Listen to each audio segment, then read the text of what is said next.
Hello, and welcome to Economy 2.0, brought to you by the Silvio Gesell Foundation and the Henry George School.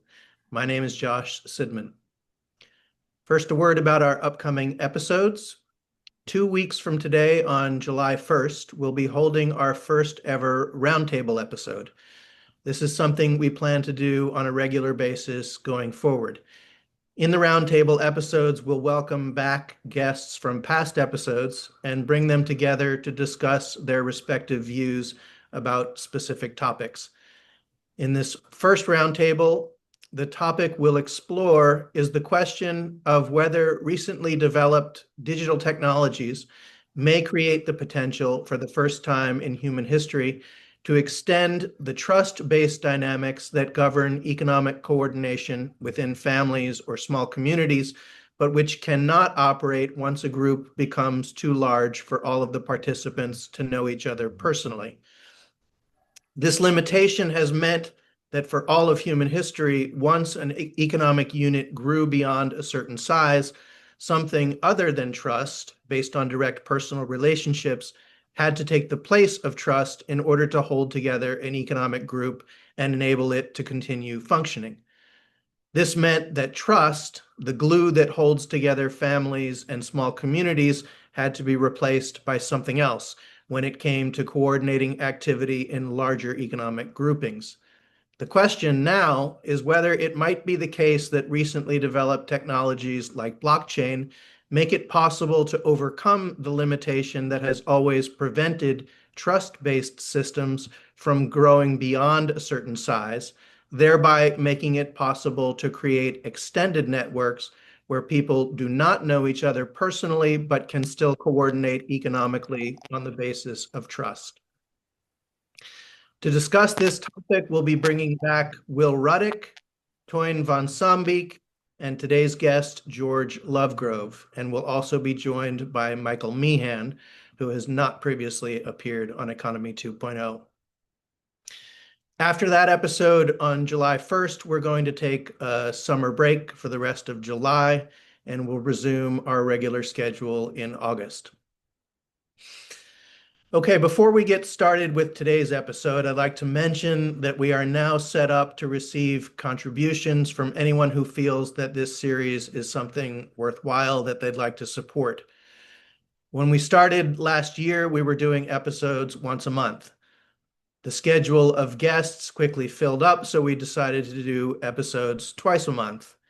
The schedule has now filled up yet again, and we're considering switching to weekly episodes at some point in the future. However, the time and effort required to do weekly episodes would represent significant opportunity costs. It's something that we'd very much like to do.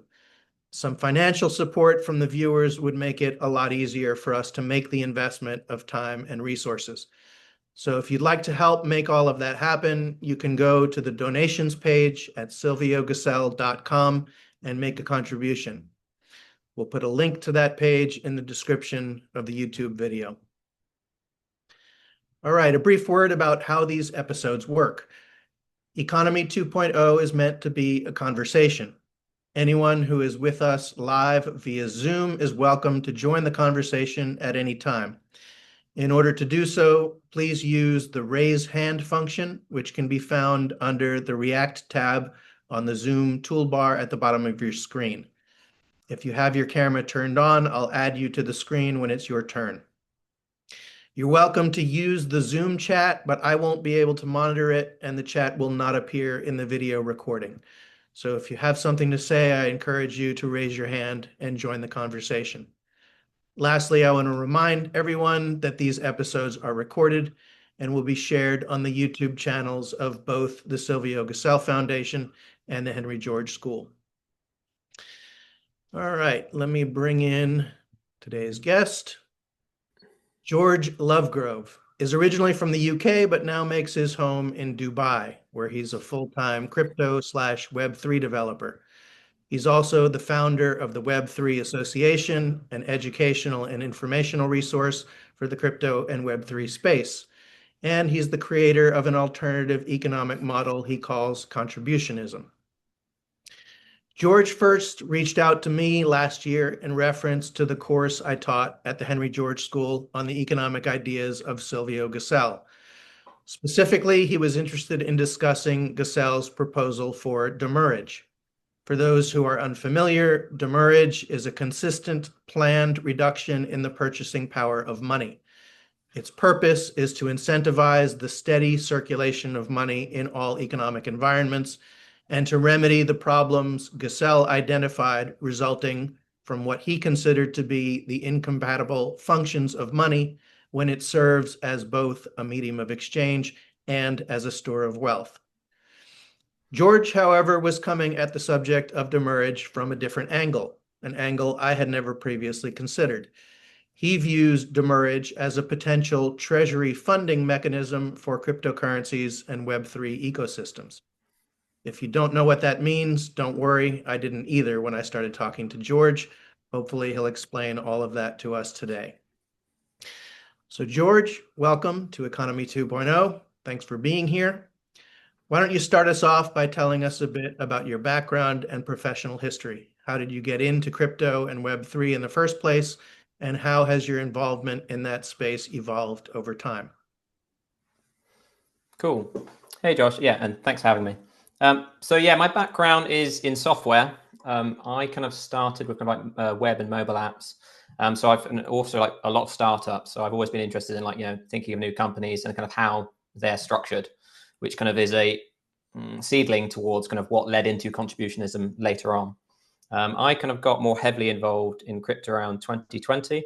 I was particularly interested in Cardano. So how they were solving things like the staking mechanisms and how the kind of tech was moving along. There was more content and education was also to kind of understand kind of the purpose of blockchain as well as kind of how things are actually working. So you could start to kind of roughly understand which ecosystems are kind of taking different approaches. And one of the areas that was particularly interesting for me was like the funding process. I kind of started really looking at the treasury and how the ecosystem itself could fund different initiatives. And that's one of the things that actually drew me to Cardano in that time, because they had a project called Project Catalyst. And what happens there is basically they have a genesis allocation for when you start the blockchain. Let's say 10% or 20% has been allocated for community initiatives. And they use that in the initial stages to fund different initiatives, such as DeFi apps or new kind of music apps or whatever you want to make on chain. And the idea is that when that kind of eventually will deplete, but you need some mechanism to fund ongoing maintenance and improvements. So the kind of original kind of approach that I see fairly broadly with Polkadot, Cardano, and a few others is to take a percentage of the transaction fees and use that as income for the treasury. So it's kind of akin to how we have the existing government system where we tax labor and corporations and have different taxation models, and that income comes in to the government. And then the government decides how that's going to be allocated, whether it's, for health, education, roads, and infrastructure. It's the same kind of concept for Web3. If you have no income coming in, you're kind of fully reliant on whatever you had it from the genesis, from the start of the chain, to fund the network in perpetuity, which is obviously quite a difficult challenge. So having some mechanism for taxation or fees to come in and then to maintain the network, to fund new applications, is a kind of desirable flow to make sure the network always keeps up to date. So I was particularly interested in that area, and I realized as I was working with the kind of Cardano community that a lot of the things I was thinking about around treasury processes, funding processes, is obviously generic, and it's kind of applicable to all different ecosystems. So I started continuing my work, but then kind of rebranded it as the Web3 Association, and then was sharing kind of that content across any ecosystem, that's applicable. So Ethereum, Polkadot, Cardano, any of the kind of the layer ones. Whilst doing that, I still have part of the analysis I had around funding processes was the idea around funding people directly as a more simple and easy approach to scale than funding ideas.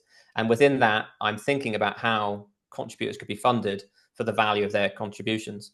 And this kind of led me down the path of thinking back from my experiences in different startups into this kind of idea of contributionism, where some of the things I noticed as like an early developer in early startups is it is common for you to be kind of given, 0.5, 1, 2, 3% of equity, some sort of amount of equity, but it was unclear on how, whether that's actually going to be a fair outcome in 1 to 5 years time, depending on the value of the different contributions that come in to the company throughout the years.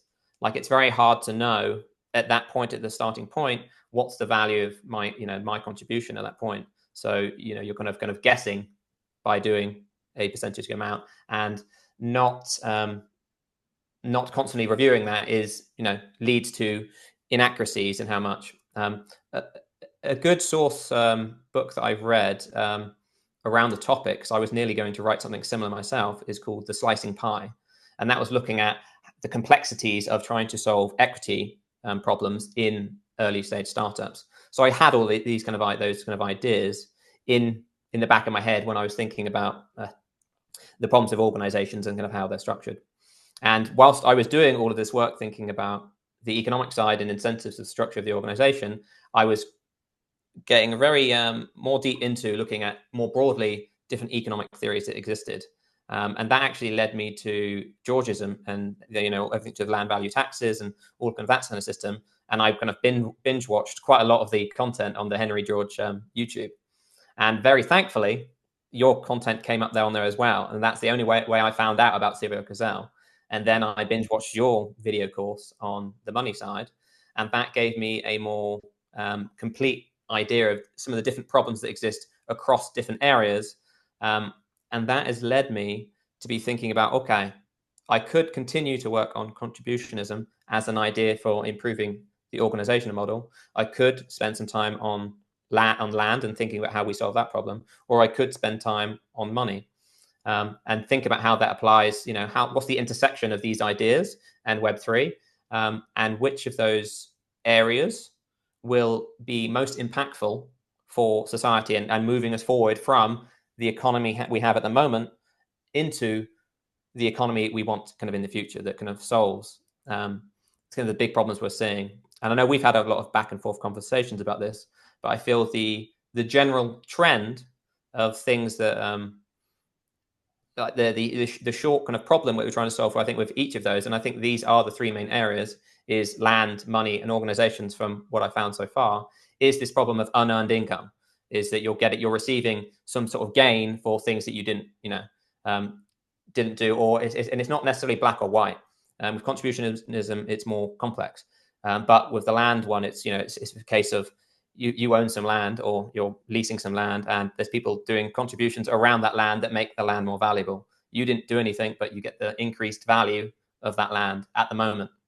Money obviously has the problem that if you've got a positive interest rate of 1% and you hold $1 million in that coin or money, you can get 10,000, especially if it's like risk-free, which you can get in Web3 ecosystems via staking. So if you've got a 1% return on $1 million of capital, then that's $10,000 a year. And if you can live off less than that, you've reached escape velocity. So this is why a lot of, and you'll hear it from Bitcoiners as well, that say there's almost an inevitability of wealth concentration within these networks. And I would agree. It's like the higher that percentage is of like a risk-free rate that you can get, the quicker that's going to happen. So because of understanding the importance of demerge and kind of how the kind of ownership of these coins could easily concentrate over time, demerge just seems like a prerequisite to getting the economics right of these Web3 networks. And if they're going to be the foundation of all these other things, which is new kind of ideas for how you approach organizations, new ideas for maybe paying for different land, and governments working on top of it. So if you're rewriting the whole stack of our digital systems, then you really need to get that base right. So after spending a lot of time thinking about these different areas, money seems to me the most compelling area to start, which leads to the cascading effects of more funding and more better infrastructure to rewire the rest of the economy.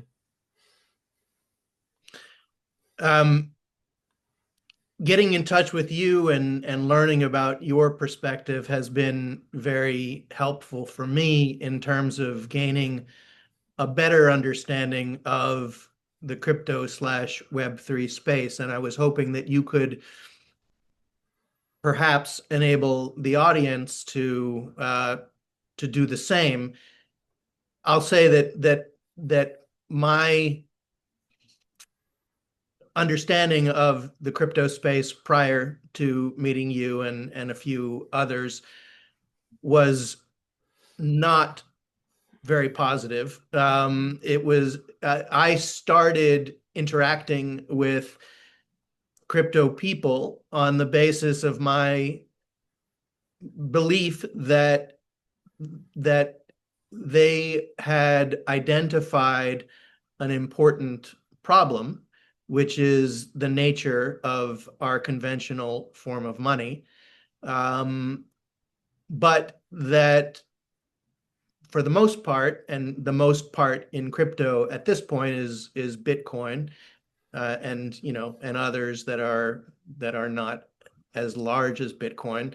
Um, um, my sense was that they were focused on the right problem, but that they had the wrong solution. And so I thought that they would potentially be a a good audience for the ideas of Silvio Gesell, who starts from the same place, who says our conventional form of money is is fundamentally flawed, leading to a variety of undesirable economic outcomes, and makes specific proposals for how to address those problems. When I started making that case to the crypto slash Bitcoin community, it was not met as warmly as I had hoped. In fact, it generated, for the most part, extreme negative reactions. Um, and that was puzzling to me.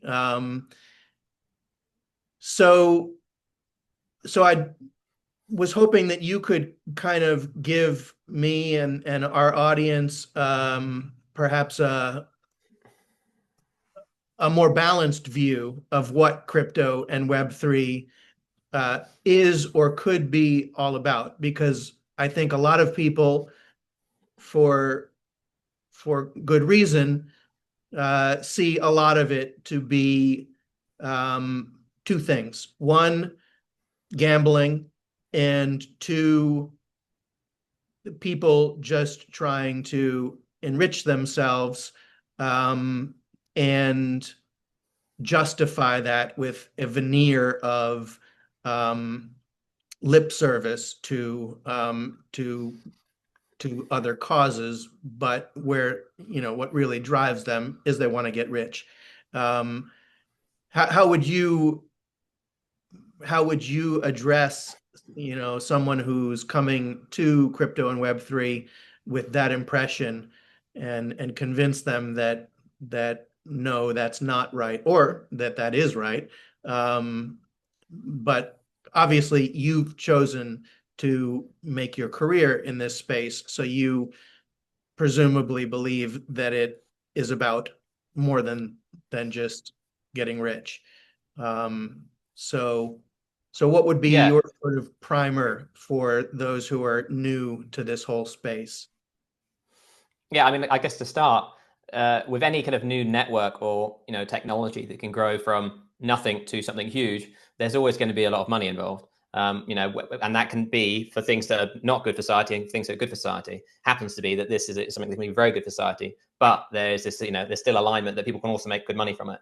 So that's not necessarily a bad thing, but it is a fact of the matter that there we have such big companies and organizations that handle kind of centralized services, that moving those to a decentralized kind of stack is a huge opportunity for growth in that area. So there's always going to be, until we hit maturity, plenty of money to be made in the space, which attracts, for sure. I think that is an attractive thing for many people to get started in the space, because they see the opportunity on that side. But from just like a technical kind of a structural kind of perspective, we put a lot of trust into centralized kind of services. So banks are a good example. When I deposit my money into the bank, I'm leaving all that responsibility for how much is in my account and how that money gets used on to them. And if they make a mistake or anything like that, I'm relying on them to fix that mistake. I'm also relying for them to how not to look at transactions and like all of the details about my personal and private information, how things are being used correctly. Just overall, there's a lot of trust there. Whereas with a decentralized system, the idea is what they solve is how can we take that ledger that exists on the centralized system, but maintain that across multiple kind of servers. So instead of, there could obviously be hundreds of servers in a centralized system, but the key thing is they're owned and operated by the same company. With decentralized systems, the idea is one or multiple servers for each person, and they are each running these nodes that help to operate this, kind of maintain this ledger. And a consensus mechanism helps to incentivize, and that's what you see all these coins for, especially on the network layer. The network's own coin is it's used for transaction fees, to pay for transactions, to add things to the ledger, and here's new things that are happening. And then that same coin can be used to pay for and reward the node operators for successfully verifying and storing and then propagating that information across the whole network. So that's kind of like the key kind of change that's happening. But that when you do that, you obviously you remove a lot of these middlemen from what we see existing. So for instance, I mean, it's the same thing from banks to Amazon to Facebook. All of these kind of services have a lot of influence and power over what you can see, what you can do. So banks will say like what currencies you can use. Facebook will say like how the structure of your profile, what you can add, what you can't. Like it can prevent things, it can block you and stop. All of these services can stop you from using them. So there's been a few kind of cases in the UK where you'll see in the news where someone's being stopped from being able to use an account for whatever reason, and you see it in other countries as well. And it's like, well, they've been denied access for fundamental financial services for some reason that may or may not be fair. I mean, I think generally it's always going to be unfair, but there could be obviously some things like terrorism and you're trying to prevent that problem. But with the decentralized kind of services, no one's going to be able to block your access from being able to use those kind of protocols. So in terms of like a benefit of it, let's say with a bank, I could say I can deposit some USD and then I'm going to get a 2% interest rate or something like that. But there's a lot of the interest rate that maybe from any kind of lending activities or anything like that the bank is taking. With a decentralized kind of approach, I'm going to choose a protocol myself that's been written in a kind of smart contract that automatically kind of runs all of the same kind of logic for lending and borrowing and these different financial applications, but I will receive the majority of the benefit from that, minus any kind of fees for running the code. So instead of I'm relying on the banks and then taking majority of the kind of income from those fees, now I am instead. So you become your own agent towards like I can make my own income that you were previously making. But the nice thing about the kind of decentralized approach as well is that you have more self-sovereignty and kind of responsibility to be careful in this kind of space because you're going to given a lot more power over how you're going to use things. But this very same kind of services, you have a banking service where they kind of handle fraud and different aspects around how your money is handled. You can still build those services on top of Web3. You could still delegate and be like, I'm happy to deposit in this contract that you have influence over based on these conditions and things. So you could still achieve the same kind of services you see today, but now you have choice of how you want to kind of engage. And for instance, you could say, well, for larger amounts of money, I might want to manage that myself. But for these small bits here, I need convenience and I want, these protections or this or that. And I'm happy to delegate part of that to another business. And they have their own accounts that I use for those services. So that gives you the full self-sovereign kind of like the exact experience that I want, I can get. And that's kind of a big part of the appeal of Web3 is you get to engage in the financial system and also eventually these applications like marketplaces, social media, and all the different networks and stuff that can be replaced. You will have ownership over your data and how you interact with those systems. So I think that's the compelling opportunity with that. Think about things like the revenue share system and things like on a lot of these marketplaces, like Apple's 30%. I can't remember Amazon is different depending on the item, but there's a lot of setting up that infrastructure is complex, but over a certain period of time, it becomes just like a cash cow. There's not much necessarily more innovation that comes in, but they're just constantly taking. The decentralized kind of protocol approach to that will basically bring most of that down to as close to nil as possible, because you have a protocol that kind of fulfills the same use cases as the Amazon, the social network, the Google search, but it's in a free and open source protocol that solves that same problem. So the cost of using digital services should come down, and also the rate of innovation should also increase. So now if I wanted to make a change to Facebook, Amazon, or a bank and say, I think this feature would be better, I can't do that. I could phone them up and say, could you do this? But they have full control over the direction, the features, the functionality that they have here. In a more decentralized and open source alternative, I could code that myself, or there's someone else could take the existing code and make it, I'm just indicating to the world I'd like this problem solved. Other people agree, then someone else might do it, and there might be a business opportunity for it. Or, again, we've got AI now writing apps as well. Maybe it's a case of you can vibe code the whole thing. So your flexibility, your optionality, like how you can interact with the web and how you take ownership over it, is completely changed in a decentralized kind of system. So there's so many things to replace, and I guess how I'm trying to kind of contribute to the space is working out how can we get the bedrocks right with this for things like the monetary policies, and that to then lead into it being much more fairly aligned for how we incentivize and reward the ongoing development of all of these different things, because you'll launch the first version of open source Facebook equivalent, and that will, similar to other things, I mean, even like TCP and lots of our protocols that started the internet, they've had improvements and changes over time, and those improvements and changes need to be funded. And this comes back to where kind of my perspective of how what's really important with these systems is how can we align the incentives and economics around making sure that we can reliably fund people to work on these open source solutions that everyone benefits from, that they can take themselves and start editing, that really provides like a reliable, secure backbone for all of these important use cases that we see in the economy today that are mostly controlled by centralized corporations. Hopefully that was Yeah. like I'm not a great spokesperson for Web3, but I that's hopefully a good overview as much as I can. Yeah, I thought it was a good overview. We've got a couple of raised hands, so let me. First hand was Walter Perry. Walter, you want to go ahead? Thanks, Josh. Hello, George.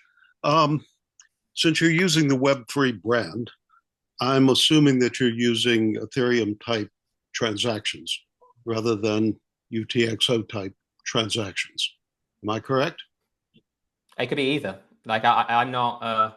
Well, it can't be either if you're committing to a single form of blockchain. Yeah, but I'm not. So all my work is just educational resources and theories and ideas that can be applied to any of these systems. So you won't find anything in my resources that's point to like you should use this chain over that chain, because it doesn't need to.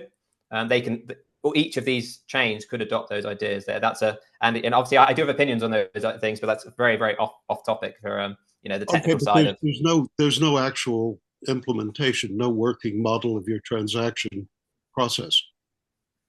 No, my job, I see, at least as I see my job, is I'm not creating the ecosystems to chains. I'm trying to understand the monetary theory, their funding processes, their treasuries, how they actually work from an economics and incentives perspective and system, and then provide suggestions. So you'll see in actually quite a lot of the forums on these ecosystems I've posted a number of times in like, here's some ideas of how you could approach your funding process, or how you could think about the organizational structure. Because I'm just trying to suggest ideas and then collaborate with, it could be an accounts-based model or a UTXO model or the object model, different like kind of state models. I could work with any of those ecosystems, and that's absolutely fine. So my work or educational resources is not going to be suggestive of what the right outcome is, because it just doesn't need to be. But one of these systems will, in its merits, will prove itself over the coming years and decades for sure. But if you use the Ethereum model, you're going to find yourself with the trust problem that has pretty well killed Ethereum. I mean, Ethereum is essentially dead at the moment. Joe Lubin might tell you otherwise, but you're trying to replicate what Joe was doing 6 years ago. The idea being to fund development, but centralize it around the various spokes of the Ethereum wheel.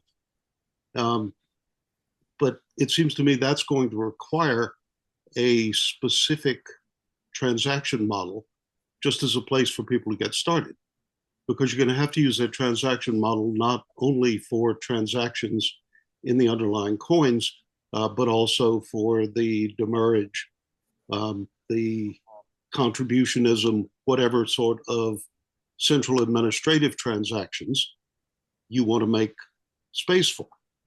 And then that ultimately implicates, well, how are those centralized functions going to be implemented without destroying the decentralized trust that you're counting on for your system to? I mean, if you end up I think I get with proof of stake and a very small group of validators running your administrative centralized functions, you're just another fiat. And you're manipulated by people who quite literally have bribed their way into that job by staking more of the coin than other people are capable of staking.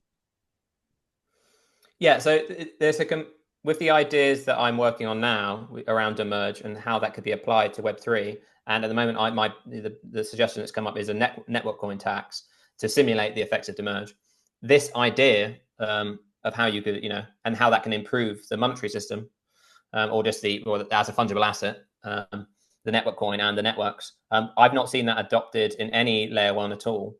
So from my ideas from an educational and analytical kind of perspective, I'm having to approach each of the layer ones, regardless of their implementation, and say, here's why these ideas make sense. I'd love to discuss them intellectually and go back and forth. But it would, to take it to the next step, it would then need to convince the protocol engineers and the leadership within that ecosystem, and then also kind of be shared to the communities of that ecosystem, and then there'll be some enough acceptance to go down that approach. So it is non-trivial. No, it's very much. I mean, yes, I got it. Obviously, got it. I thought you were in an implementation rather than in a design, or in a technology rather than in a philosophy.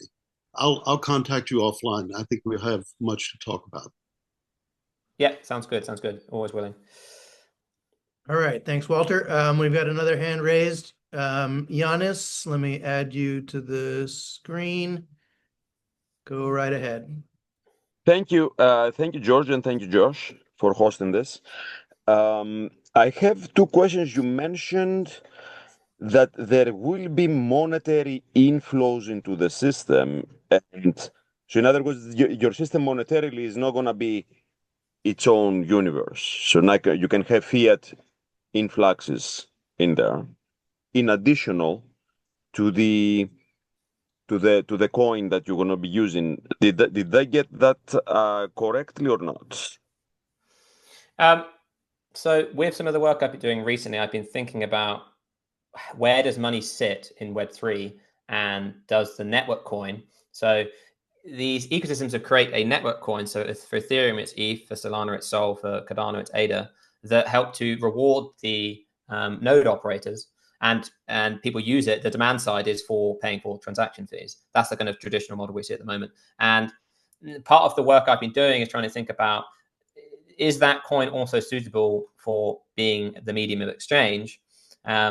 And after looking at that for a little while now, my answer kind of points fairly strongly to no, because if you were trying to make a single adopted medium of exchange across the world, like you could imagine the complexities of that and the scale, and how would you ever maintain stable prices across all these different countries that are growing and contracting at different rates? So it might be good for some supply chains, but it's not good for others. So it becomes I couldn't find a compelling reason why you'd want to consolidate into a single form of money. As another example, let's say I have an online game and a real world nation. So both two different communities, and each kind of want their own forms of money. So I came to the conclusion that multiple systems of money make sense. They're beneficial, and they also take away that kind of systemic risk of having one thing that you need to rely on. And what that means for these networks is I don't think the network coin needs to even try to be a medium of exchange, even though it obviously could be. I could decide to send some Ethereum to someone else to pay for a good or service. But from a infrastructure and kind of like implementation perspective, I'm not trying to do things that try to make the network coin better as a medium of exchange. It's instead what these networks kind of represent is really a replacement of the kind of banking system. So, and this is another thing I've kind of written about in some of the resources, is the key thing that changed from when Silvio Gesell started and suggested to merge is that we had physical forms of money. And when we introduced digital forms of money, we introduced these facilitators into the exchange process. So if I send you money, well, if I give you, let's do physical first. If I give you money at $2, there's no one else that I'm relying on to finish that exchange. I've got some physical money and I pass it to you. That's it. So there's only two involved. But with digital, if I send you $2 via debit card, I'm now relying on my bank and their bank to complete that transaction. I'm kind of giving that responsibility and saying, you handle that. And I'm relying on them doing that. So we've introduced these facilitators into the exchange process. The thing that Web3 can do is to replace those facilitators from a centralized kind of system to a decentralized one. So instead of me having to trust them and make sure they do things as I expect, I now have open source code that I know how that system works, and it will work like that. And no one can suddenly change how I expect that to happen. So the network coin, how I see its responsibility is to always make sure that network is alive. And never hinder or prevent any transactions. It should always be encouraging and allowing for all the different things that need to happen. Whereas mediums of exchange, those can come and go and be created as tokens on these networks. So most of these networks, you can create tokens, like we see a USDT and USDC stablecoins. These are examples of tokens. So I kind of expect there to be many mediums of exchange that compete. And this kind of key difference that we're going to see with Web3 is that I'm going to be much more self-sovereign over deciding which kind of currencies I want to use, and I could use 5 of them or 3 of them, whatever. I'll have that full agency to decide, and I will rely on the network coin just to make sure I have the ability to use all of these digital assets and new things that are coming online. Always, there's that's the key responsibility. Hopefully that. So anybody can use any coin they come in with, unless provided there is some counterparty to transact with, and your network is going to be agnostic to that. It's not going to say, "Oh, I only accept this type of coin and that and not the other." Is that kind of where you envision this platform to go? And Yeah. Let me also add also a corollary second question, which kind of echoes the issues of trust that that Mr. Perry was hinting at. The big problem, what people don't appreciate about the current banking system, is that it has built, a huge, repository of trust based on which we go and participate in it. How do you envision that trust to get built? It's going to be like grassroots, bottoms up, like 2 transactions, 3 transactions, 3 people, 4 people, 5 people, and then you create kind of you're going to naturally grow the trust repository required for participation and the goods and services exchange. Or you are going to need also a parallel legal and enforcement mechanism to build the trust and say, hey guys, if anything goes wrong, we have the people in the enforcement potential to remediate and resolve any conflicts, problems that are going to arise. Can you comment on that as well? Thank you. So for the first one, it's not definitely take out my network, because at the moment it's I have no intention of creating a network. But all the existing networks that exist at the moment and any new ones that get built in, there's always going to be something new coming on. That is the default at the moment, that they enable any number of tokens and anyone can use those tokens, and that each of them generally have their own network coin for facilitating paying the node operators in. So that kind of structure you see kind of across the whole of the industry. For The second question around trust, I need to kind of interpret what you mean by that. In that, do you mean from a user's perspective that am I going to trust this network over a bank? Is that the perspective you're getting at? Is that correct? Right. If there is an illicit activity, like the person doesn't deliver, or my money gets my account gets kind of like raided by hackers or whatever, or in the recent case that we had, that actually somebody can physically come and blackmail me and torture me in order to hand over all these secure access safeguards that you would have very thoughtfully thought of implementing in order to avoid such malfeasance to happen. So who's gonna are you gonna resort to the standard centralized legal system that is supported by the fiat currency of our times, or you're gonna naturally grow and develop one of your own? That's Yeah, I mean, it's similar to what I was mentioning earlier, that you have all the kind of options in front of you. For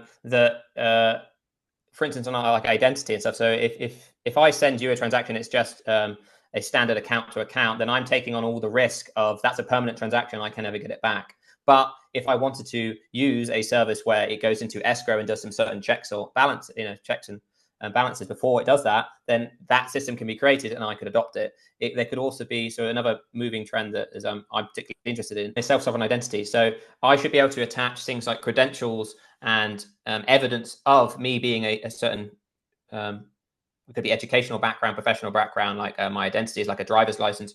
So I should be able to prove who I am, increasing over time using the same kind of tech. And then that can be like a prerequisite before I transact with anyone and say, I'm going to buy some food or drink off you, that you need to have this certificate and these kind of things to prove that you are a valid business with this kind of background. You have, all these kind of checks and balances that link up to a legal system. So there's a lot of that that's underway at the moment. But it's one of those things where, the full spectrum is going to exist, where, I could just send someone money on a public chain or a private chain or different kind of approaches. But the key thing is we will be able to develop, and especially on things like privacy, there's things like zero knowledge proofs, both public and private. All of these different options are kind of already kind of slowly being developed at the moment and will increasingly get better over time.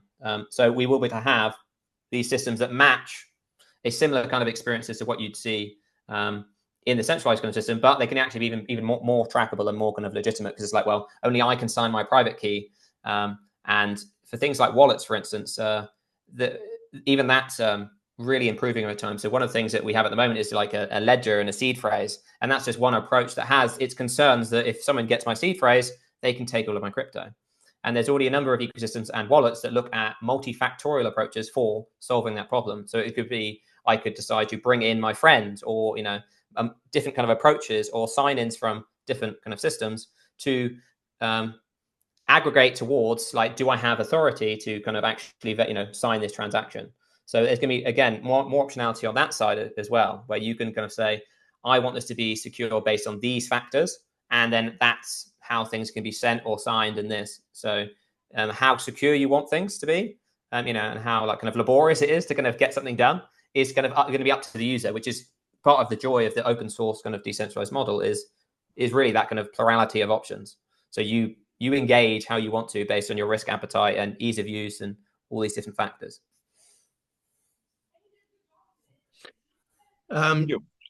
George, I'd like to probe a little more the distinction between network coin and token as it relates to the definition of money, because you and I have been in communication now for half a year or more, and I still don't fully grasp what you mean by the word money, because at some points in our conversation, it seems to me that you are thinking along similar lines to Silvio Gesell in terms of improving the mechanics and the design of money. But in other conversation, it seems to me that you're actually perhaps proposing a future in which money as we understand it doesn't exist anymore because there is a potentially endless variety of instruments which have some money-like characteristics, but none of which are money as we currently understand it. So, how would you address that overall subject, especially in view of your statement that the network coins you don't view as being best suited to performing the medium of exchange function? Yeah. So historically, as we know, as we refute the money kind of definition is a store of value, medium of exchange, and unit of account. And for me, the most important thing of money is being a medium of exchange. So when I'm talking about money, I'm thinking of what is the medium of exchange. And I was using money quite loosely in my resources, thinking of monetary systems, and I've kind of more refined it now to make sure it's like, well, do either of these kind of make sense as a monetary system?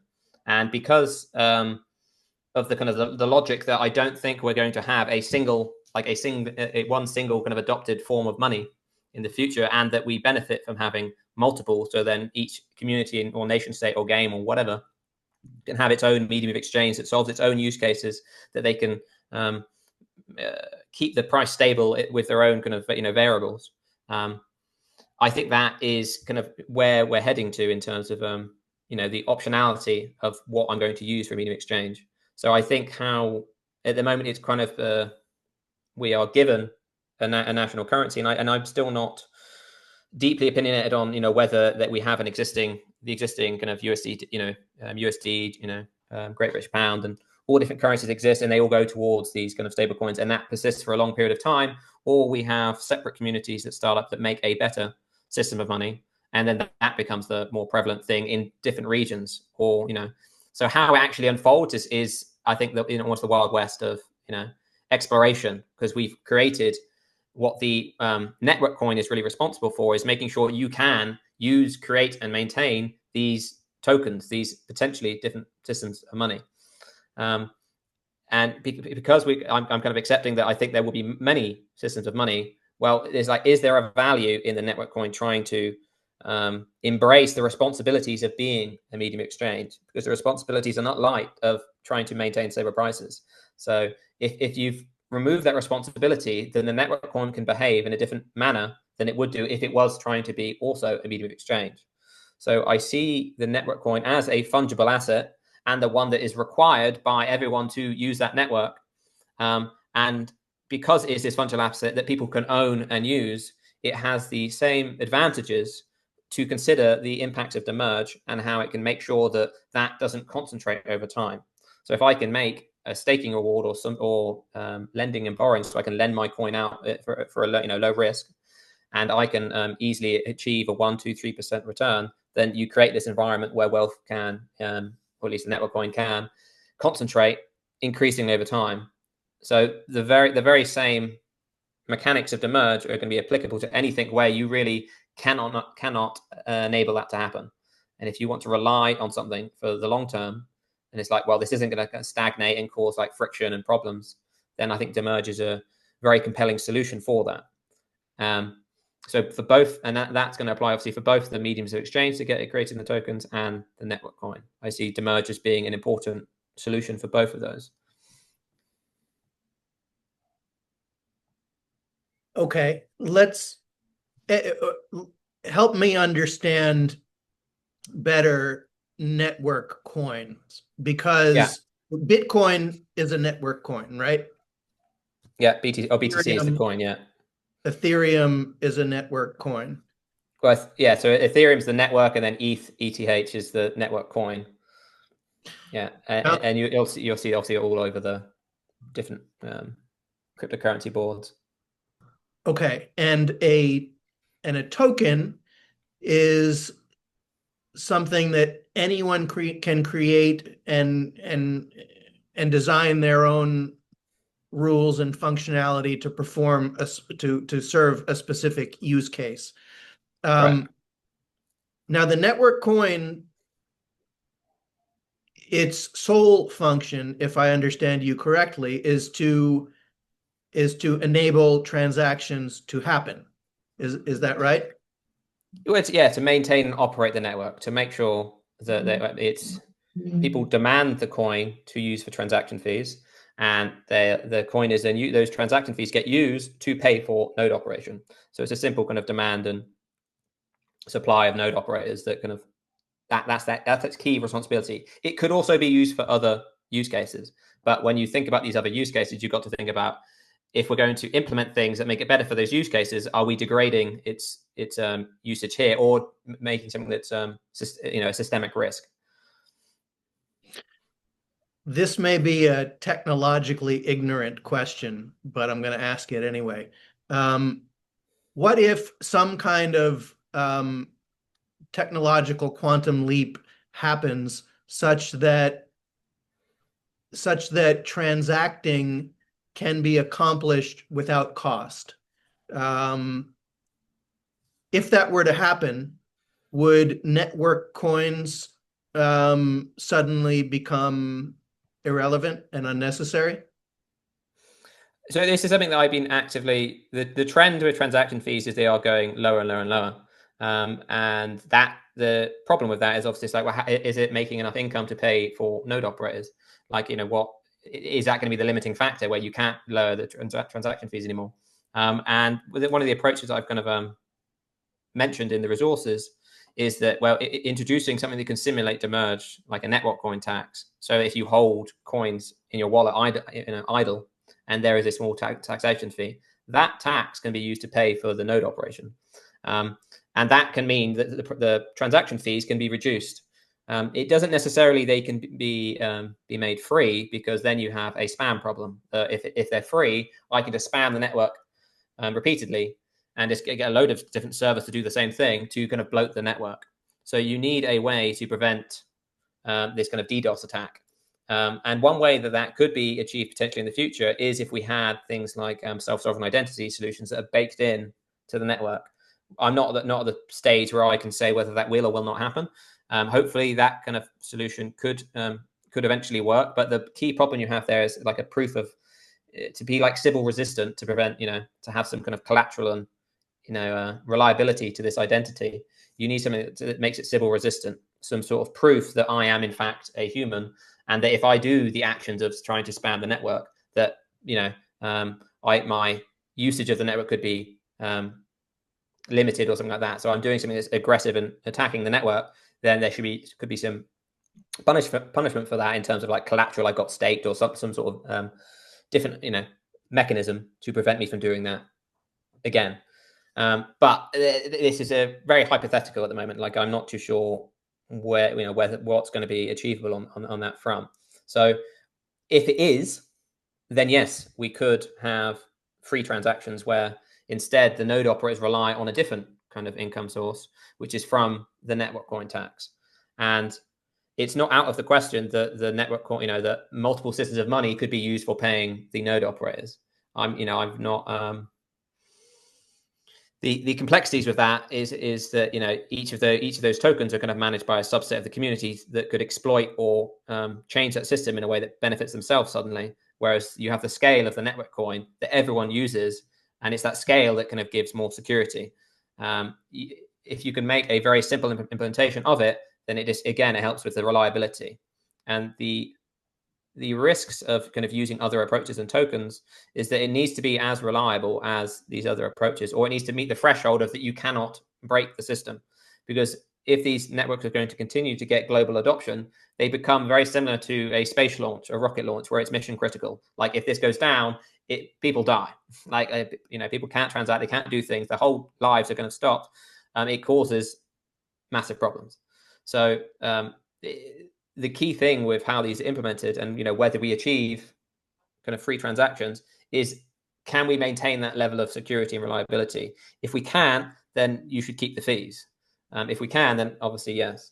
So it's going to be very dependent on some of the developments of the different areas of tech, like in identity and these kind of different things that influence what's going to be possible. But at the moment, I definitely can't say, whether we do arrive at the free transactions dream, which I don't think is completely implausible at all.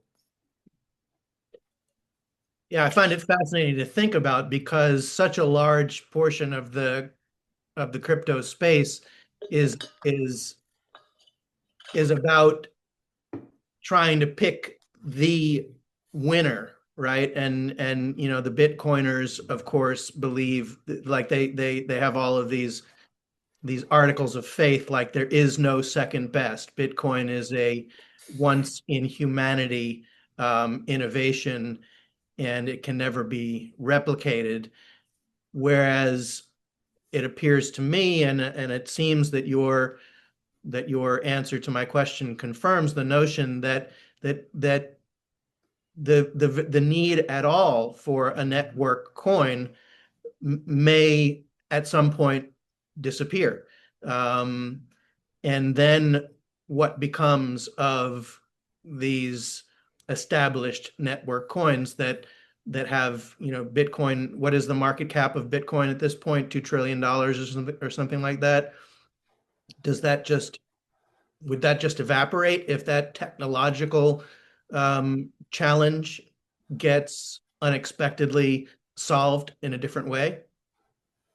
I'm open to be like I think you should always be open generally, but I'm open to being different approaches for rewarding node operating, because that's really the functional, really important part of the network coin is how do we make sure that we can reliably fund people, there are different people across the world to maintain and operate this network, to run the servers. And as long as you can solve that problem and it's reliable, then and the network coin is kind of the obvious way of starting that, where you have this coin dedicated to that purpose.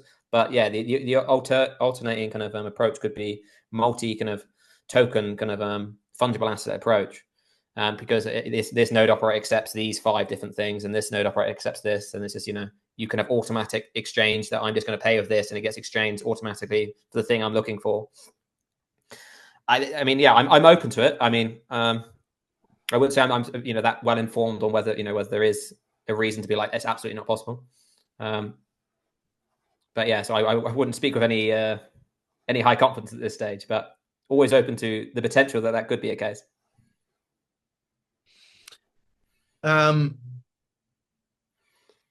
Okay, I'd like to also explore with you, as you know, the Gesellian perspective. The reason for developing the proposal of demurrage is because Gesell considered the medium of exchange and the store of wealth functions to be inherently incompatible. And demurrage is his way of solving that problem and breaking those two functions, separating those two functions. As I read your resources, I should mention, actually, I forgot to mention this at the top, that that George, you are writing an article for an upcoming issue of the American Journal of Economics and Sociology, which I am helping to coordinate, which will be dedicated to Silvio Gesell. So a lot of your perspective that I am familiar with and probing comes from the first draft of this article, which you recently sent my way. And what I am still having a hard time getting my head around is you talk about network coin appreciation, and that is a subject that that brings us right back to the beginning of the conversation. Is the reason why people are participating in this because they want to get rich by holding the network coin? And if so, does that not undermine the purpose of demurrage? If the network coin is appreciating faster than the rate of demurrage, then demurrage is no longer creating a disincentive to hoarding of the network coin. Yeah, I'll cut it off there and let you respond, and then maybe I'll have some follow-up. Yeah, so I mean, that kind of links to all of kind of the supply approaches that I was looking at fairly recently, and thinking about what are the implications of having, like, for instance, Bitcoin has a fixed supply, and that leads to, if you've got more network activity or usage or demand for that coin, then you'll see price appreciation. One of the interesting things with that is that,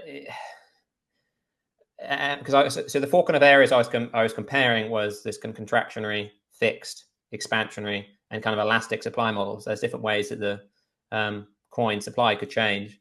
So if you keep, the most simple version is a fixed supply, but as these networks kind of grow, you'd expect to see price appreciation. But that's not inherently like massively problematic if you can and you can capture some of that gain, or some or all of that gain, with a network coin tax. So if the coin is appreciating by 2% a year, you could have a 2% demerge rate for a network coin tax, where that helps to bring that back down. But the benefit of the network coin tax is then you can use that as income to maintain and improve the ecosystem, to fund more use cases. So you actually create this kind of flywheel effect. So the more effective your funding process is, the more more effectively that network coin tax can be used to expand and grow the network, which increases the price appreciation. So there's kind of three stages for the network. There's kind of this early stage where none of the networks have to merge or any of these kind of network and tax ideas. There's a growth phase where the networks go from where they are size-wise, with 100,000 users, 1 million users, to potentially billions of users. And in that growth phase, having people maintaining a decent price on the network coin, and that increasing in price, can be very advantageous for growing the network. Because if you have any kind of network coin tax that's simulating demerge, then that means that you have more money value to then fund more ecosystem initiatives. So the better you can make that circular kind of system, the better. So like, if your funding process is particularly effective, you could increase the network coin tax, knowing that its impact will have an even more positive kind of response. A good kind of analogy or comparison to think about is like VC funding. So VCs will, if they can inject 1 million and they know you can change that into 10 million or 100 million, then their kind of question is, how much can we invest? They want to get in as much as they can if they see good evidence that you can multiply that money. You can achieve the same kind of growth flywheel in these Web3 networks via a network coin tax, because as you get from holding the coin network coin price appreciation, but you accept that you'll have less coins, but they're more valuable. Now, in terms of like an investment opportunity, that's good for all people in that kind of equation. It's good for the network, it's good for the user. The only time it becomes a problem is if that's kind of like a continuous thing in the very long term, when everyone's going to relying on it. But in the growth phase, when you're competing against 50 other networks, your objective function is, I need to outcompete these guys. I need to grow faster than them.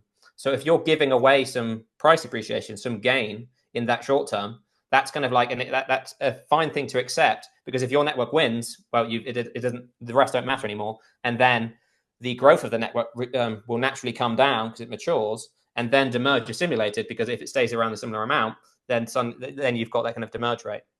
So the demerge is highly compelling for kind of creating that flywheel growth lever. The more difficult and complex areas is like, what rate of demerge is going to make sense in the very long term, and that's the bit I'm still working on even now. And I don't think I'll ever have a concrete answer. It's just kind of pointing at what might make sense. It's going to take, as I've talked to you many times about, it's going to take experimentation, just kind of seeing how this works over the long term, to kind of arrive at ways to actually manage, whether you need to manage the rate and what that rate can actually finally be to maintain that system of, when I always trying to prevent myself from saying system of money, because the network coin I don't think should be money. So a system, any fungible asset or money, they can all benefit from demerge. And I'm going to stop there, because I'll go on too much otherwise. All right, I'm going to want to follow up on that, but we've got a hand raised here. So let's bring in Robert. Robert, welcome. Go ahead. Hi there. Thank you both. George, that was very interesting. I really appreciate that. Quick question from me is, what is your attitude really to private blockchains and smaller ledgers? And do you see them having a role in providing solutions to this? Or do you think the scale is just too small to be manageable and worthwhile doing? Yeah, no, I think they're going to be really important for different use cases. The extent of what split there's going to be between public and private chains, and also whether it's I'm not deeply opinionated on whether it's going to be like 50%, 50% on both of those chains in terms of like growth, or whether it's a public chain with privacy features. There's quite a few different ways that it could be, that privacy features could be implemented.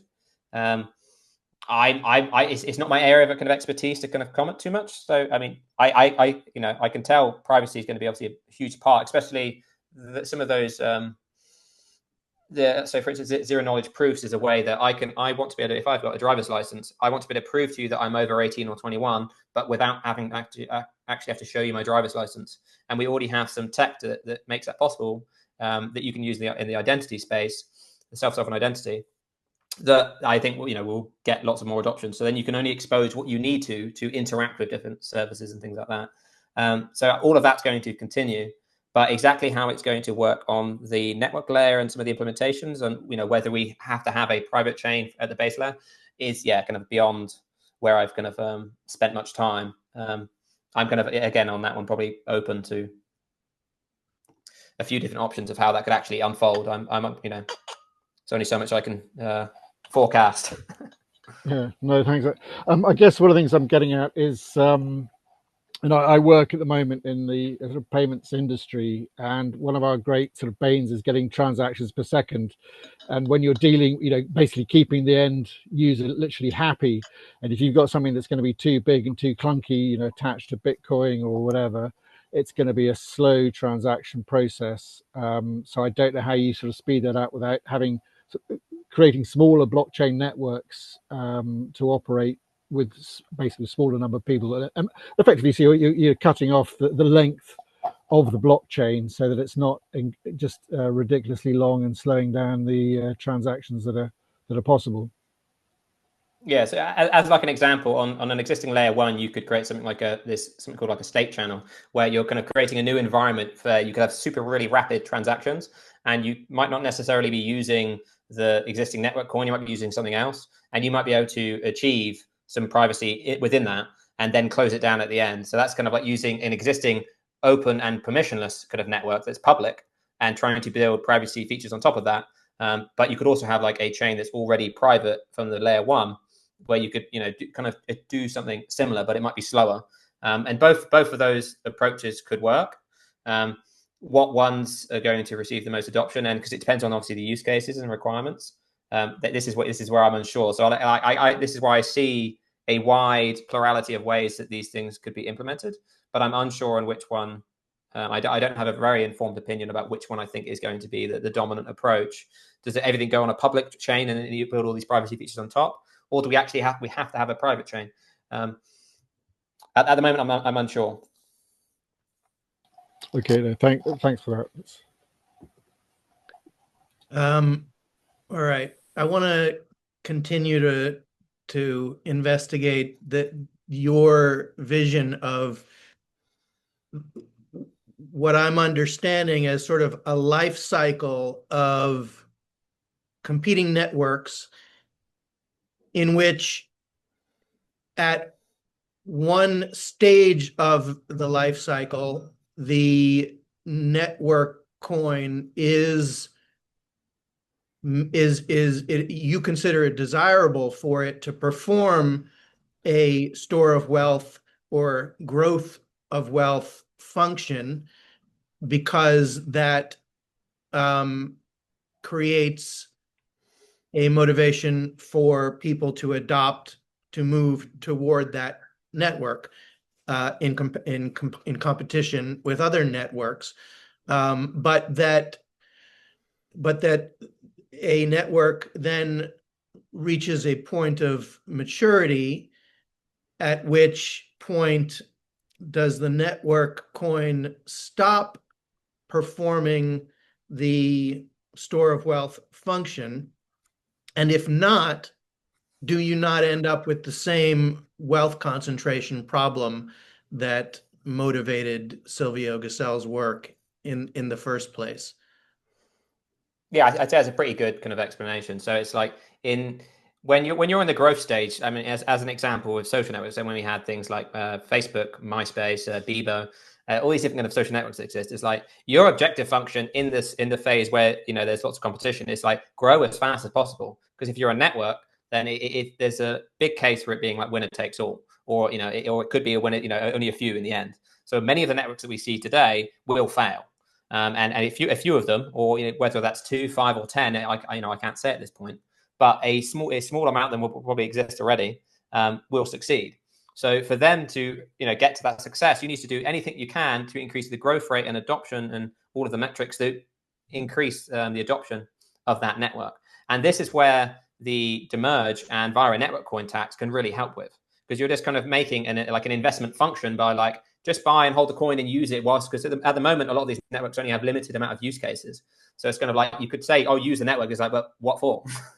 so you can change it into almost like an investment vehicle in the beginning stages where it's like, I want this network to succeed. And I agree with how you've implemented things or what your vision is and all those different things. I'm going to hold this amount, 10, 100 of the network coin. And I accept that you've got a 2% or 3% demerge rate. So I'm losing 3 coins a year. But all of that income is going to be used for, well, a majority of it is going to be used for paying for new DeFi apps, new, social media apps, all these different kind of applications and use cases that expand and grow the network. Now, if the demerge rate is at 3%, but the ecosystem's growing at 5, 6%, and it's growing faster than the cost, then I'm gaining that surplus, that 2, 3% in gain in the coin price appreciation. So it's a positive outcome for me. Like I'm losing a bit, but then I'm getting this bigger gain.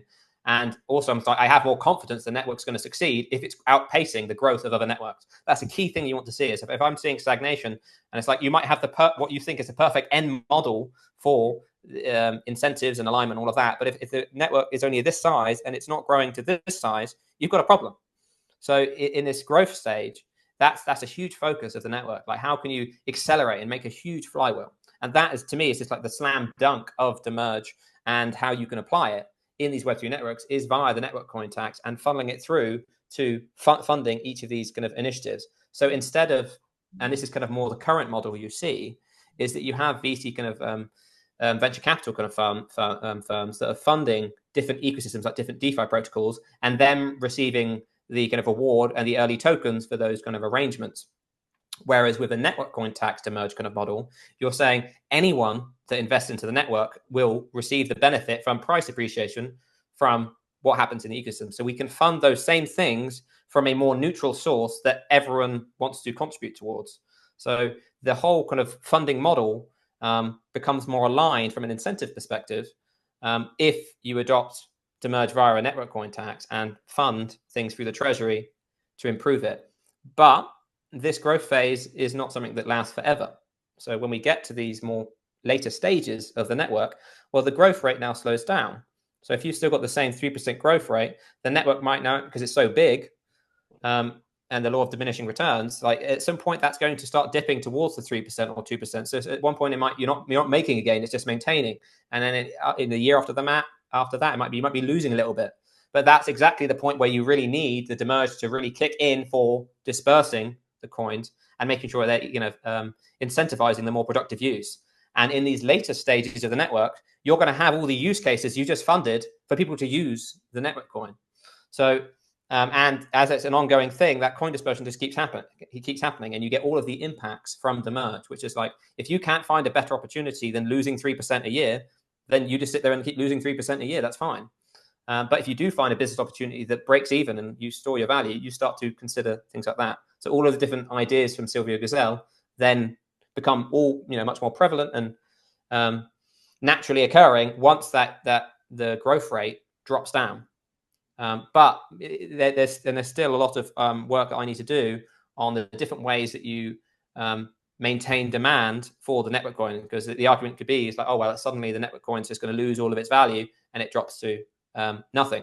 Now, I don't think that is the case if you had like a 0.1% demerge rate in the later stages, because it's that way it's still very storable. But what rate is going to be right for maintaining the right level of demand for the network coin, and obviously the right rate of demerge, this is where all the complexity and a lot of thinking is still happening for me, at least. And then I think it's one of those things that you're not going to have like the perfect outcome. It's going to be from trial and error that we find out what that is.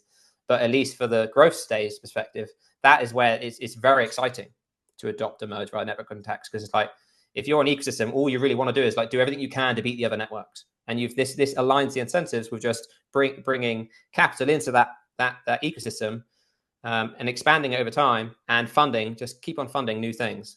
As long as you can make a good funding process, which is where I kind of started from in this kind of endeavor and thinking about all these things, you can make a good funding process, then the sky's the limit on how fast you can align the incentives. Okay, one part that I find myself still being skeptical about is this idea that you start with the number go up motivation, and that you, or the, get rich quick motivation, and that you at some point mature and leave that behind. The problem I have with that is that if that is why people are there in the first place, and according to your description of the life cycle, that's going to over time disappear, why aren't they going to just take their pile and go elsewhere when it stops being a number go up technology? And given that the nature of these solutions is open source, what's to prevent them from being taken from one ecosystem to another? And it seems like maybe there's never a steady state that is achieved. You've just got up and coming networks which are feeding the number go up people, and then the number go up people are going to jump ship once that network starts to reach maturity, and so that network is going to perhaps decline. And maybe that's okay. Maybe you've just got a constantly rising and falling population of networks that is not going to ever settle into a steady state. Yeah, this really comes down to this kind of late stage kind of phase of it's like, what can the rate of demerge stay at to incentivize productive usage of the network coin, and same with any systems of money built on top of it, and what's kind of sustainable, because each can do that. So one thing is kind of network effects. So and it's difficult because of the open source nature. You can't compare the network effects that have kind of existed today. Like, for instance, I can go create a new Facebook, a new Amazon right now with different centralized services, and provide X guarantee that, or it'd be this cheaper rate than that one, and try and gain adoption that way.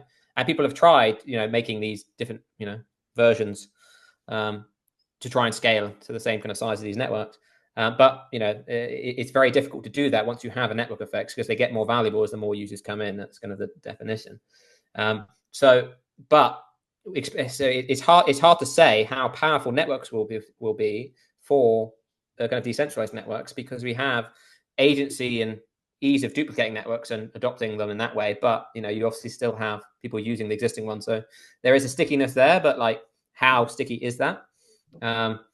It's kind of got quite difficult to say. The most compelling area that's kind of I find could be more sticky is liquidity, because once you make really efficient financial markets, that can help with, like, if you take 5% and move it to another network, well, you haven't created a more efficient financial network in the other network. You still have 95% that's operating well in the other one. So but even that could be contested, because let's say you have like all of these AI agents, and a lot of this is delegated, and one AI agent says, I'm suggesting a pre-commit that we should adopt this new network because there's this gain for all of the early people that do that. I'm going to do it if you guys do it. And then people say, I'll do it if you do it, and I'll do it if you do it. It's hard to predict how things could move across and change when a lot of these kind of actions and what things are being used are kind of handled, outside of human control, as well as obviously human control actions as well. Both of those things could cause, with open source networks, migrations of different things in different areas. So it's difficult to kind of say with any concrete, answer of what's going to be realistic. I'd like, for instance, even a very low rate of demerge, like 0.1%, is still highly compelling, because then you have a very reliable and competitive kind of way to pay for node operators without relying on transaction fees. So the volume of transaction fees doesn't matter, and you can just pay them for that and bring the transaction fees as low as possible, humanly possible. So even on a low demerge rate, it's still a more aligned system for kind of reliability and just funding, maintaining the network. And on the slightly higher kind of rates of demerge, you can fund ongoing kind of maintenance and improvements. But these ecosystems will eventually mature where less is needed. So this is the area that I'm wrestling with, constantly over time. It's just trying to think about what are realistic network effects, what are realistic kind of, for instance, I mean, if there's things we put into law that for instance, for me to be fraudulent and tell someone I'm selling this pen, and I'm saying it's this, and take their money in some way that's fraudulent, is advantageous for me, but it's not good for the collective. I could go and murder my neighbor and take all of their assets. That's advantageous to me, but it's not good for the collective. A group of people could do that together and say it's advantageous to us, but it's not advantageous to the collective. These kind of obvious cases where we say we're going to come together and make laws to say you cannot, kill people. You cannot do this. You cannot do that. We could adopt similar kind of ideas for, we don't want to have a network that consolidates over time. And because we've seen the evidence that happens, we could have laws across the globe that say we need to have at least a 1% demerge rate on the networks. And we kind of, you cannot use, so there might actually be some authoritarian need to prevent this kind of vicious cycle. Now, hopefully that's not necessary, but there are different ways to solve that problem. And it's hard for me to say at the moment, because I've been like 6 or 7 months into this, kind of thinking about it.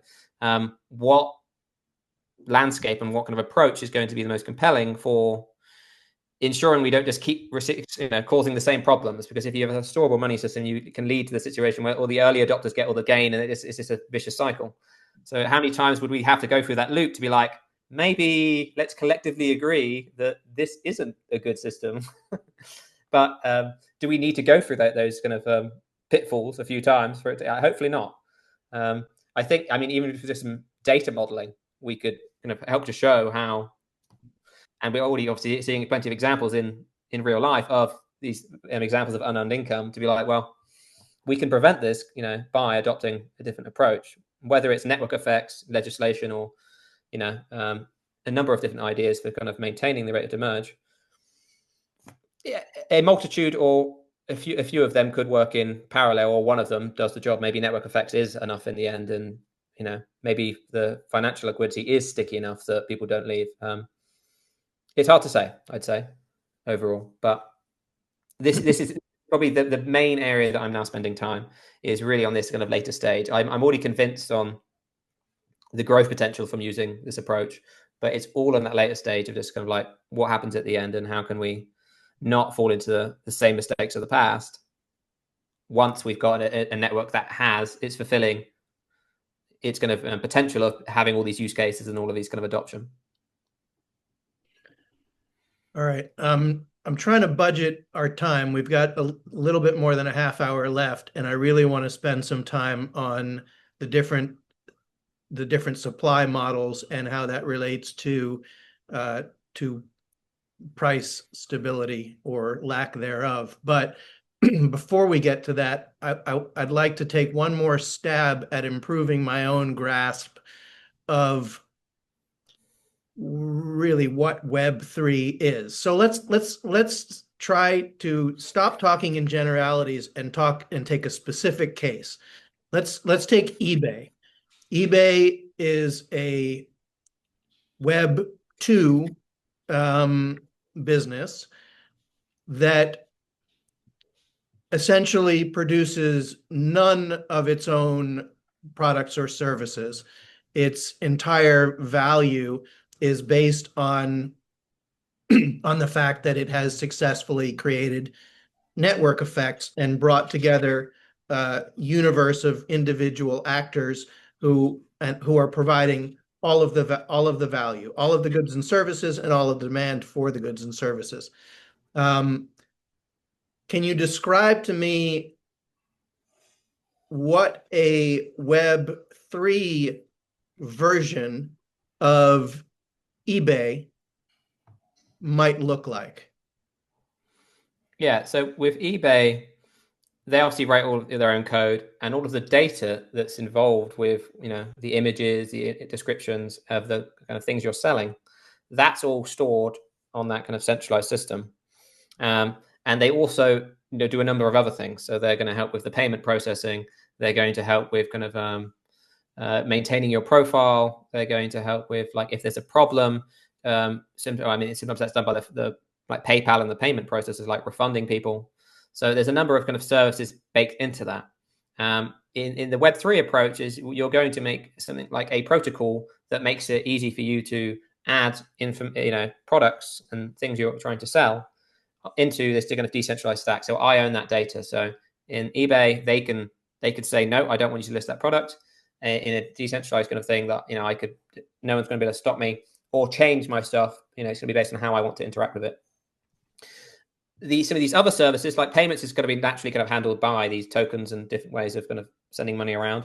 You can implement things such as like escrow, where like money is going into an account. If you wanted to have things, and there's a multitude of ways you could do it. You could just send the money and trust them if they've got a high enough like reputation. But you could also have it in like an escrow service, where it's like where you can easily prove that the money is there, and that if you can provide a proof of delivery and extra information on the next step, then you can be unlocked and receive some or all of that kind of money. So you can build any kind of level of kind of guarantees that you need into on top of that kind of service. And you might need things where mediators. So eBay is kind of a mediator of certain problems. You might need to create in a Web3 version of this a incentivized model for mediation. So it could be like people say that request like a mediator, and maybe between them they choose, or it's automatically selected, and you incentivize a way to kind of review and moderate these mediators that look at, and maybe these this system is linked up with I can prove that this part of my identity, I can prove I've got this verification that with a government kind of based agency that I have the skills and competencies to fulfill this role. There's a few ways you could solve that problem that are permissioned or potentially permissionless. And yeah, I feel that's a higher level. So there's a multitude of different things when you try to unpack eBay and each of the different kind of like small services that are involved. The base level is just like a protocol that enables that data to be on chain, but the challenges are really around all of the making sure things like the escrow, these kind of facilitating and preventing the fraud and those kind of problems. That's where the nitty gritty and kind of the devil's in the detail is where you'd create these kind of separate networks and solutions for solving that problem. And there would probably be a plurality of different ways to solve the problem, and you could engage with someone depending on trust and the different kind of transaction histories and all the different reasons you might decide of how what's the safe thing, or where you want to engage in that. So you'd have more choice. Just with have eBay, it's kind of like this is just a very rigid process of like this is how we solve these problems, and you just subscribe to that system. You don't necessarily agree with it, but you have to like abide by it. Over here, you'll be able to choose how you engage with other people, much more up to you, and you could introduce cautionary kind of mechanisms that could be available on these kind of decentralized applications that are already kind of pre-launched, based on your kind of understanding and how you want to engage. So again, it kind of leads back to this kind of like more choice, more flexibility, more ownership over the things you're posting. And I guess it's important to say that when I'm describing all of this optionality, it does make it sound like, oh, it's going to be so much more complex. But you're going to get experiences that kind of focus on one or two of those use cases. So if you want the exact same experience as eBay, or something that's even simpler than that, you're going to be able to find or create that experience. So having the more optionality doesn't necessarily mean it's going to be more complex. It's just that if you want to dive into that complexity of kind of like having more ownership of things, you can, but you can also kind of delegate it to, you know, that like eBay could start using these protocols and still be a middleman that you continue to use, for instance.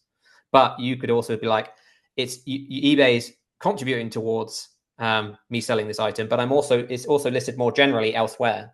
Instead of it just being in their centralized database, it's now available publicly, and I'm choosing which middlemen that I'm allowing to help me with this kind of exchange process, rather than it being like just these guys. And that's kind of the beauty of it, really, is that you can still get this experience, but it's in a way that you have more influence and control over. But to get to the multifactorial approach, there's lots of different things that need to be curated to build up to that full beautiful experience that you have control over. That will obviously take time. I get how you could break down the full eBay package into component parts, each of which could be sourced from a menu of different providers. But the part that I don't get, how a Web3 solution could replicate the utility of eBay, is in bringing together a huge universe of buyers and sellers. Like, for example, I bought and sold quite a lot of used footwear on eBay. And the interesting thing about footwear is that not only do you need to find the right brand and style, but you also need to find the right size. And that's, sort of a needle in a haystack problem. And it's the reason why eBay is kind of, well, it's not the only game in town, but it's by far the best game in town, because it's got, probably orders of magnitude more both supply and demand. And so it's much more likely that supply is going to meet demand via eBay than a decentralized approach, at least as far as I currently understand it. Can you paint a picture of how a decentralized marketplace could compete with the volume of supply and demand that people can access via a Web2 technology like eBay? Yeah, so what you're describing is the chicken egg problem for marketplaces. That once it's very hard to get them started, but once you've scaled something up, it becomes actually quite hard to compete with it. It is the same with in any kind of like network. So it's a similar thing to like kind of how Facebook started, and they focused on a specific place. So which is like Harvard, we're going to get everyone to adopt it in this college, and then subsequently go to other places.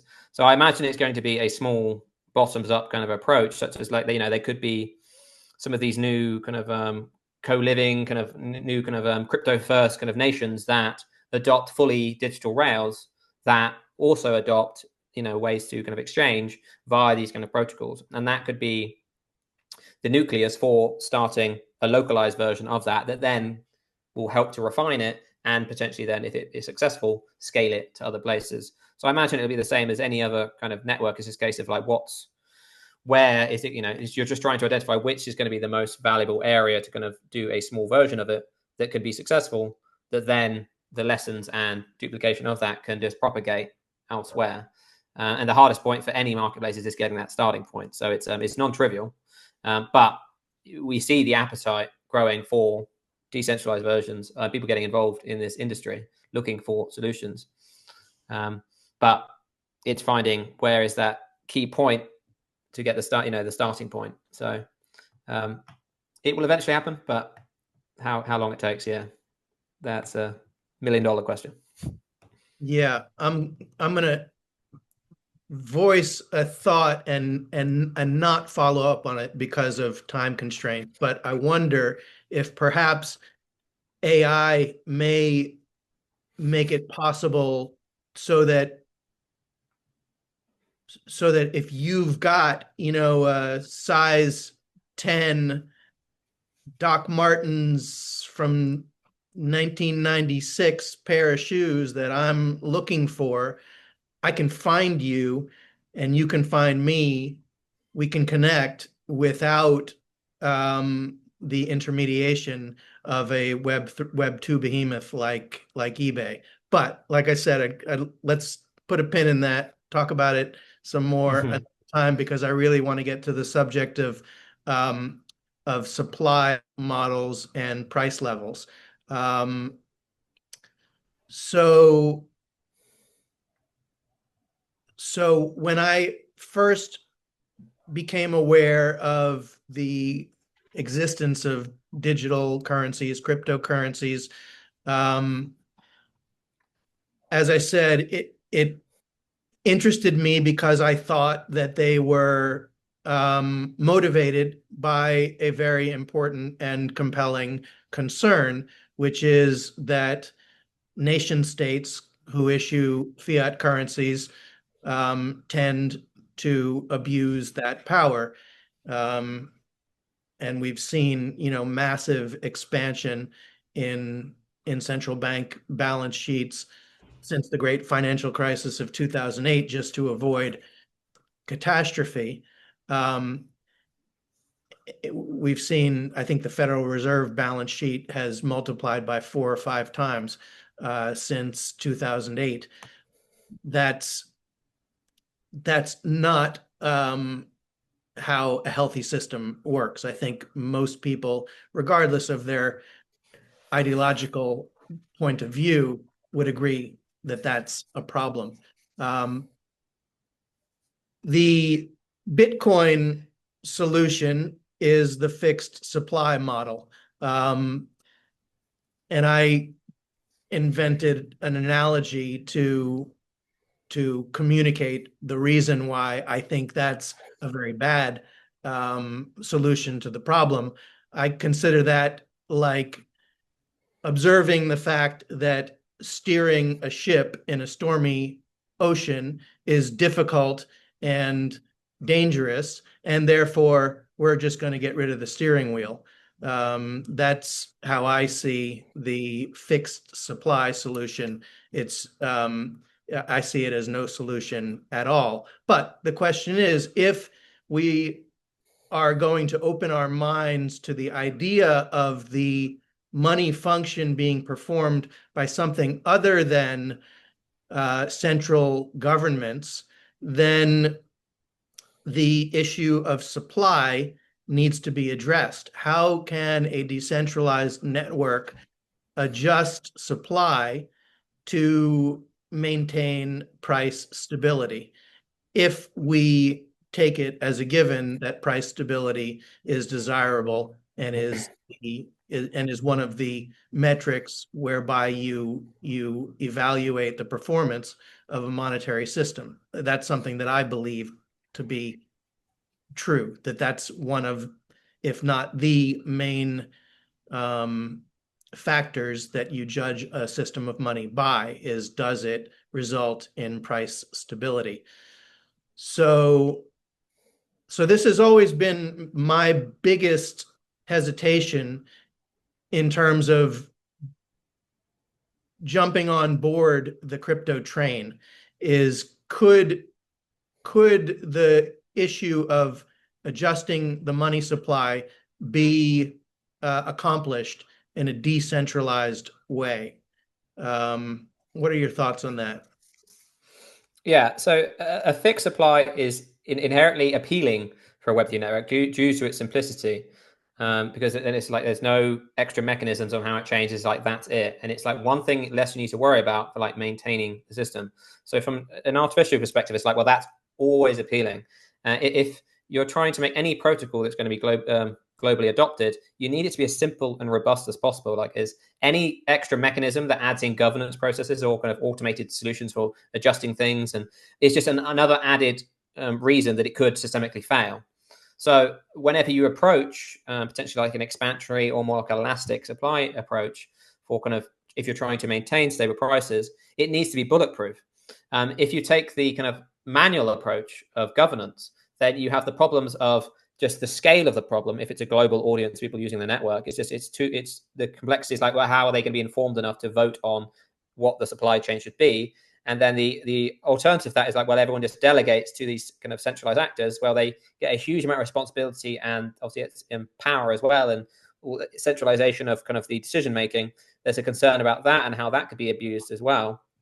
And then on the automated kind of side, you're very concerned about how could that mechanism be exploited? How can you really assess the demand for the kind of network coin or some of these, especially the network coin for a global perspective? Like how can you easily tell whether the supply needs to increase or decrease? It's like you look at, we've got examples of, mainly because we've got this kind of debt-based system that kind of requires constant kind of expansion, but we don't have many good examples of countries and monetary systems, or just generally more fungible assets, where when they're in complex usage and they've managed to maintain stable prices. I think it's a very non-trivial problem to solve. So for Web3 networks specifically, like they need to be extremely cautious on adopting an expansionary or elastic, these different supply approaches, unless they've got the proof to show that this isn't going to cause a systemic issue. So if there was a doubt in whether you could achieve that outcome, I would pick fixed. But if those systems and you can get better at understanding the kind of demand and economic growth rate of the network, then you can consider an expansionary or elastic kind of approach. But it's at the moment, it's difficult to say on whether what's going to be achieved on that. There is it really, and in terms of maintaining, so if you adopt the fixed approach, then obviously you have this problem of constant coin price appreciation, which is deflation, and it incentivizes the kind of holding of the network coin if it's applied to there. You can, and I cover this in some of the resources, if you're having deflation and the coin price is going up, then you can counteract this with a demerge rate and say, well, if it's going up 3% a year, I can charge 3 or 4% to make sure it's still you're losing. It's still incentivizing that kind of usage of the network coin. But it's like then you've still kind of got this problem of how to maintain that rate of demerge, because obviously you've still got an economic change kind of rate. Then you're, instead of just if you have a rate of demerge, if you adopt the expansionary or elastic supply approach, you have both the problems of maintaining a rate of demerge and the supply. Whereas if you just do the fixed supply approach, you just have the rate of demerge kind of problem. But in either case, you still have a problem of like having to either automate or manage some kind of rate, or just accept that you could obviously go down the route of just saying, we're going to, for whatever reason, say fixed and then 3% rate of demerge, and it just stays like that indefinitely. I'm not massively excited by the idea of a governance-based kind of solution to changing the rate of demerge or the supply from just like it's obviously you could do it, but it's just like the complexity or this the amount of centralization of power you've got to delegate to a few people, because it's only a few people who are really going to be well informed enough about what that change should be. It's going to be a lot of just like throwing it in the dark. But I also don't know, and even though it's much more appealing, of like if you are going to try and solve that problem, is how to automate it. At least with the rate of demerge approach, you can kind of at least capture most of that unearned income by just taxing the gain. And if there's a way to assess the increase in value of the network coin reliably that isn't easily exploited, then that is at least a way to kind of counteract it. But again, I'm not. Wouldn't say I'm massively confident on the finality of what's going to happen there. Yeah, it's probably a good point to pause. I feel like using demurrage as the calibration mechanism is essentially just leaves you back in the same place, because in order to accomplish that, you have to choose some specific measure of the price level.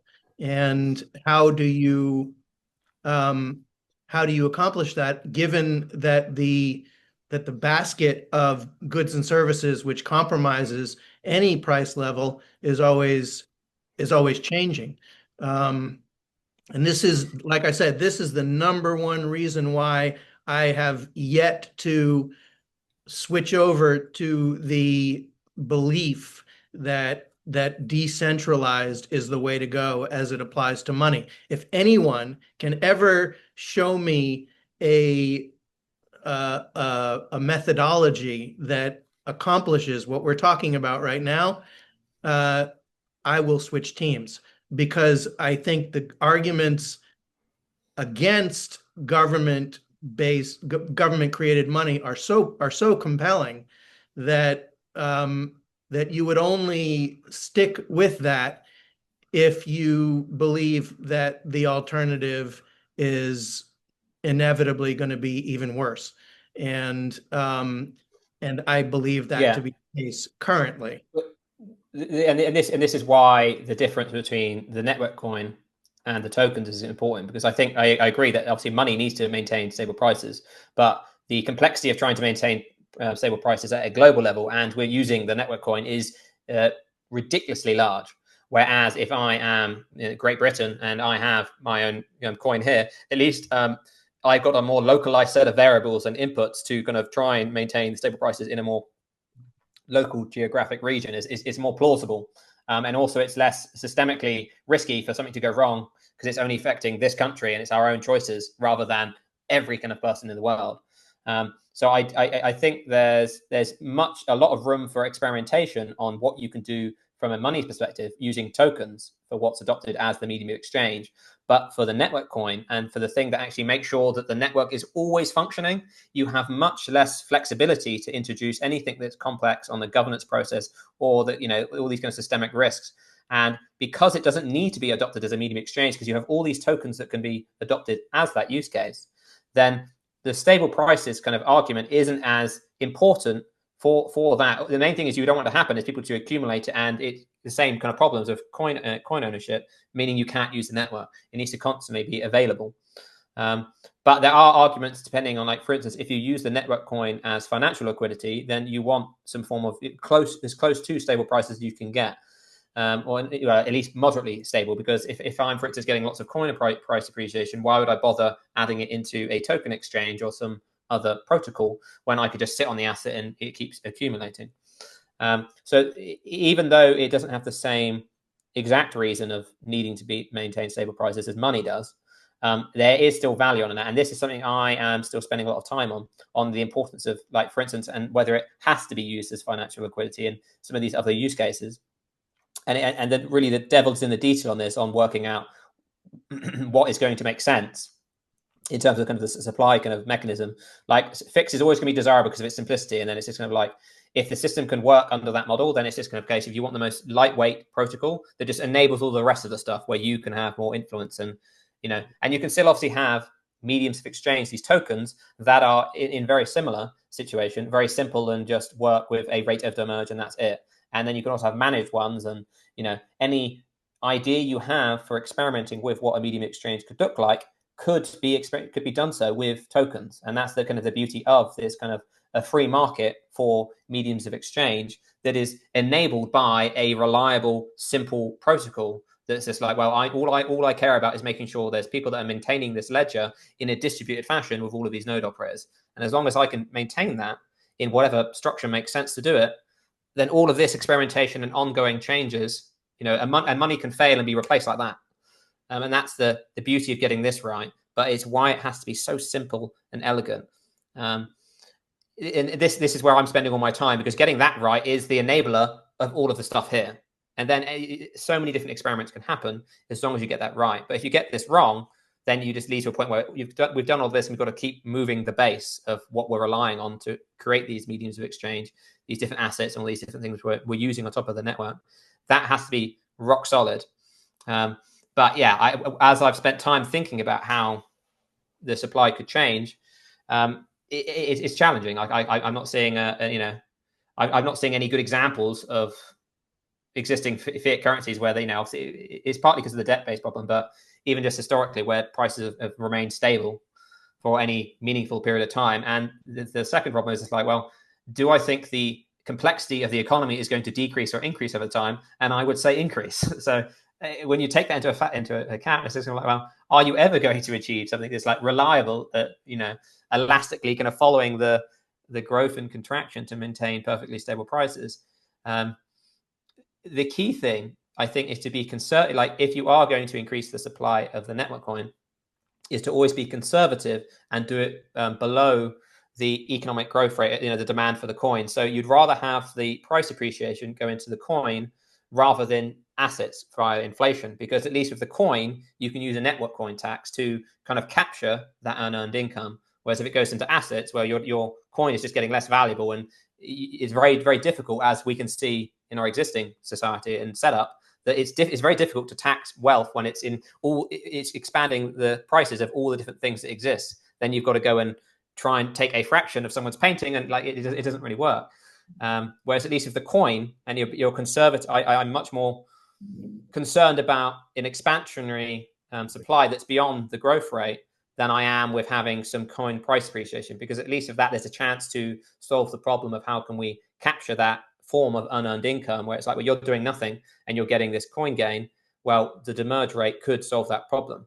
But how you automate that demerge rate, again, is just like an area of complexity. It might be the case that you just have to maintain a simple 2-3%, and that is, the simple, elegant solution. I'm not at a point where I'm opinionated on obviously what that, which approach is going to be pragmatic, and the most desirable is obviously going to be one that adjusts, but the complexity, and it's basically a case of what is actually achievable from an implementation perspective, like what tools can we actually create that solve the problem, which is difficult to forecast. All right. Well, we've only got a few minutes left here. So I'll just sort of wrap up this part of the conversation by observing that I think, you and I are both convinced of the case for demurrage, but I'm sure you're also aware that 98 out of 100 people on the street who you go and talk to about that idea are going to think you're crazy. So for us to make the assumption that demurrage is going to be there in your toolkit to address these issues seems to me to be a pretty huge leap of faith. And if it's not, then the fixed supply model, as I understand it, is guaranteed to run into an iceberg at some point. It's just a question of when, where, and when. And I don't think we can make the assumption that the world is going to grasp and embrace demurrage. I hope it will. I know you hope it will. We're committed to working together to make that more likely, but it's an enormous mountain to climb. I'm sure you would agree. Yeah, I guess my stance is more optimistic on the inevitability of demerge, because I can see the flaws in the existing kind of that kind of storable system, and how it can like almost inevitably lead to concentrations of wealth. I don't think there's an inevitability on the timeline on it happening in a year or even 10 years. But I think there's more of an inevitability of the problems of the existing kind of approach to monetary policy and things being able to concentrate over time that lead us to eventually, whether that's 5-10 years exploring and then eventually adopting and agreeing that maybe we shouldn't allow this form of unearned income where people can keep on receiving unearned income that they have not contributed towards receiving, and it's just another system as well as land and organizations that needs to be fixed, so we have a more egalitarian and fair economy that's actually works for the long term. All right, well, let's leave it there. We're going to see you again in our next episode, our first roundtable episode, which is going to, I'm really looking forward to that.